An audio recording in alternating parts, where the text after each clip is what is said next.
Hello, salut à tous, j'espère que vous allez bien. Voilà, ici Christian Seri. Voilà, si c'est la première fois que vous vous connectez sur cette chaîne, j'aimerais vous inviter, comme je dis souvent, à liker, partager, à vous abonner. Ici, on parle de business, on parle de leadership, on parle d'empowerment, on parle de vision, on parle d'immobilier, d'éducation immobilière. Donc voilà, je suis entrepreneur, je suis agent immobilier aux États-Unis, dans l'État du Texas et aussi en Arizona. Donc voilà, aujourd'hui, dans Tout se passe en Afrique, je vais aborder la question de l'échangeur Aquaba en Côte d'Ivoire. Donc à tout de suite dans Tout se passe en Afrique.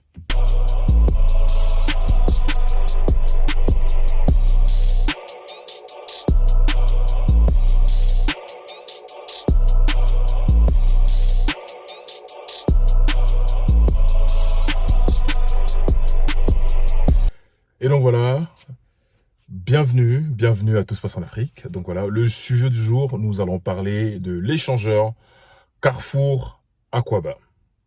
Donc voilà, Carrefour Aquaba, c'était un point pour toute personne qui arrive en Côte d'Ivoire. Tu ne peux pas manquer ce carrefour-là. C'est-à-dire que quand tu arrives en Côte d'Ivoire, à Abidjan, surtout quand tu voyages en avion et que tu arrives en Côte d'Ivoire, pour sortir de l'aéroport, tu dois forcément passer par cet endroit-là pour rentrer dans Abidjan. Donc quand tu es à l'aéroport, Félix Houphouët-Boigny, tu sors, tu vas forcément voir cet échangeur-là sur la route pour te rendre soit à Koumassi, pour te rendre au plateau, pour te rendre à Yopougon, même dans les provinces à l'intérieur du pays. Donc c'est un carrefour qui est là depuis des années. Et puis j'aime bien comment il a été. Je parle de la statue Aquaba. Je me souviens encore dans les années 94, 15, 13, c'était toujours beau. On l'a vu dans le clip des RIS. Aini, je crois qu'ils ont fait une partie du clip là-bas. Bref, c'est pas le sujet du jour. Le sujet, ça concerne l'inauguration de cet échangeur-là. Et je ne sais pas, je ne suis pas dans les petites notes ou dans les petits papiers des personnes qui font la programmation au niveau des travaux. Mais je pense que l'inauguration de l'échangeur a été un peu précipitée. Je ne sais pas si c'est pour des raisons peut-être politiques ou de montrer qu'on est en train de faire des travaux ou bien de montrer qu'on travaille, mais je pense que ça a été un tout petit peu un peu précipité. Dans la mesure où gare de Koumassi, ce qu'on appelle ancienne gare de Koumassi, n'est pas encore finie. Donc pour moi, ça pose un petit problème dans la mesure où l'inauguration se fait. Avant les travaux, il y avait des bouchons. Il y avait des bouchons, mais des énormes bouchons. Et après les travaux, on constate qu'il y a toujours des bouchons. Il y a un embouteillage fou, minimum 2 heures. 2 heures. Et sachant que quand tu viens de l'aéroport, quand tu viens de l'aéroport ou quand tu vas à l'aéroport, on a le parc d'exposition. On a le parc d'exposition qui était un espace quand même assez immense, assez vaste. Il y a quand même des activités. Il y a le Radisson Hotel qui est sur la route de l'aéroport. Donc c'est un endroit de trafic. Pour moi, les personnes qui gèrent la circulation, tout ce qui est feu tricolore ou bien de circulation, doivent se pencher sur la question. Qu'est-ce qu'on peut mettre en place pour pouvoir fluidifier le trafic dans cette zone-là? Donc, revenir sur l'échangeur Aquaba, qui pour moi, est-ce que ça a été vraiment bien pensé au niveau de la mise en service? Je pense que la mise en service a été un tout petit peu précipitée.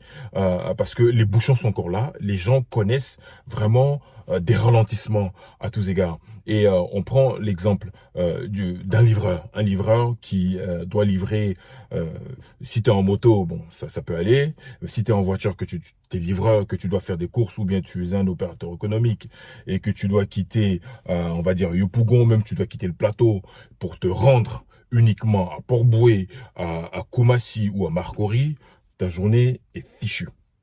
C'est-à-dire que tu pars, tu mets 2 heures dans les bouchons, tu reviens, tu mets 2 heures dans les bouchons, c'est 4 heures. 4 heures. Tu es assis, tu es en train de conduire et tu es dans les bouchons. Ça n'avance pas. Donc pour moi, les personnes au niveau de la circulation, de l'urbanisation, les gens, ils doivent vous poser, réfléchir comment est-ce qu'on peut fluidifier, même par certains feux tricolores qu'on peut placer à certains endroits. Aux États-Unis, dans certaines villes, il y a ce qu'on appelle un régulateur de circulation. Donc il y a souvent certaines voies pour s'insérer dans la circulation. Juste devant la voie d'insertion, on a un feu tricolore qui régule la circulation, c'est-à-dire que chaque voiture passe à son tour, à tour de rôle. Quand c'est rouge, tu t'arrêtes, vert, c'est à toi de passer, rouge, tu t'arrêtes, vert, tu passes, c'est comme ça. Donc, je pense qu'on peut aussi l'appliquer et voir comment est-ce qu'on peut vraiment, il faut vraiment penser, parce que c'est un point stratégique de la ville d'Abidjan. On ne doit pas mettre les choses en circulation comme ça à la légère. On doit y réfléchir vraiment. Comment est-ce que ça peut apporter un plus? On ne peut pas inaugurer quelque chose et dans le même temps, les problèmes n'ont pas changé, quoi. Les problèmes n'ont pas changé. On a juste des infrastructures qui sont jolies à regarder, mais ça sert à rien. Si t'es beau et que tu sers à rien, bah écoute, tu sers à rien. Donc c'est une question qu'on doit revoir. Surtout en pensant aux personnes qui se déplacent pour leur activité économique. Il y a l'aéroport qui est là, il y a les salles de concert, il y a beaucoup d'infrastructures qui sont sur ce côté-là. C'est pourquoi j'ai toujours dit que je suis toujours un fervent, je veux dire un défenseur de décentraliser les choses au Yamoussoukro, ou bien construire notre aéroport pour désengorger celui de Port-Boué ou bien vers Anyama. Je le dis, je le redis. Et donc c'est très important. On doit vraiment revoir l'échangeur. Et ce qui me dérange en plus dans cette inauguration-là, tout est beau, hein, mais ce qui me dérange, c'est que celui de l'échangeur de Koumassi, il sera livré je crois, au mois de juillet 2025. Donc, on a encore 4 ou 5 mois où les gens vont encore galérer. Voilà, c'est-à-dire que quelque chose est beau, on passe, mais ça n'améliore rien dans le quotidien des personnes. Donc, je trouve que c'est un problème qu'on doit régler rapidement. Asseyez-vous, les gens, les personnes introduites qui ont travaillé sur le projet, posez-vous, voyez vraiment, pensez vraiment stratégie, comment est-ce qu'on peut fluidifier quelqu'un qui vient de là, allez sur le terrain, expérimentez, ne restez pas sur vos petits papiers dans le bureau, faire des dessins et des croquis, non, non, non, sur le terrain, voir de vous-même comment est-ce que la circulation se passe et comment est-ce qu'on peut la réguler de manière plus efficace. Voilà. Je ne sais pas ce que toi qui me regardes, je ne sais pas ce que tu en penses, parce que tout le monde a besoin de la route pour pouvoir se déplacer, pour pouvoir, voilà, si elle n'est pas bien régulée, c'est les gens qui perdent du temps, les gens qui sont épuisés, ce sont de la fatigue. Tu rentres, surtout les conducteurs pour lesquels conduire c'est leur métier, c'est vraiment, c'est pénible, c'est pénible. Donc voilà, c'était ça mon intervention de ce jour sur l'échangeur Aquaba, qui est un bel édifice. Vraiment, si on peut peut-être précipiter ou bien même avancer la finition des travaux de l'ancien Koumassi, je ne pense pas qu'on puisse vraiment inaugurer un monument ou j'allais dire un rond-point, sachant que l'autre n'est pas terminé, en sachant très bien que les deux doivent fonctionner ensemble et que laisser l'autre en fonction, je ne sais pas. Donc voilà. Voilà, dites-moi votre avis et puis le but vraiment de cette vidéo, c'est d'apporter aussi des critiques constructives. Je le dis toujours, des critiques constructives. Ici, on parle de business, on parle de vision, on parle d'empowerment, comment on peut apporter aussi notre grain de sel, parce que c'est comme ça qu'on peut faire développer notre manière de voir.